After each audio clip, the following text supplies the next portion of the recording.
For 100 years, Vale was torn apart by the War of Ruin. The summer months typically herald the coming of the annual gaming drought, but Square Enix hopes to give 3DS owners at least one reason to stay indoors and keep cool. Heroes of Ruin is an action RPG that's sure to draw comparisons to other contemporaries, but having this type of experience on the go could be an interesting possibility, even if the overall vibe is a bit on the generic side. It's good to see you. The first thing to do is choose from one of 4 available classes and then customize your appearance. While the character customization is purely aesthetic, your class will define your playstyle, whether it's up-close melee or ranged attacks like projectiles or spells. The different character types should further differentiate themselves as you level up and acquire new skills. I'll take this.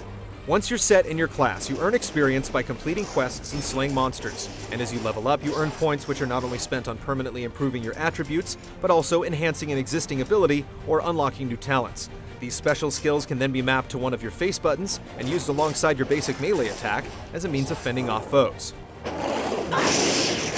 The game's world consists of a hub town called Nexus, where you can find all sorts of vendors to buy or sell gear and items to prepare for the next task. Much of the best loot is earned in dungeons, though.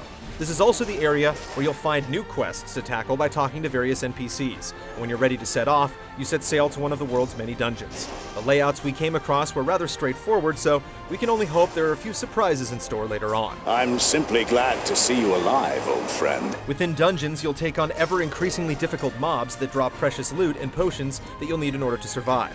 Gear can be auto-equipped with the press of a button, or immediately converted to its worth in gold if you so choose.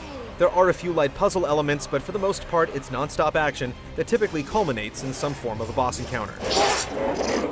You can take on quests solo, but you're also given the option to team up with up to 4 players in local or online cooperative multiplayer. Passive online features include Street Pass, allowing you to trade items with players for points that can then be spent on previously unavailable items, and Spot Pass, which unlocks daily challenges to keep you occupied.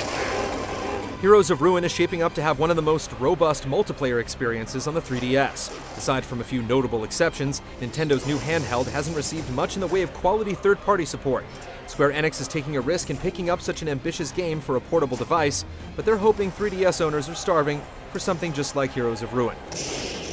We'll have our full hands-on review ready when the game releases next month, so make your way back over to GT then to see how much heroism this adventure will inspire.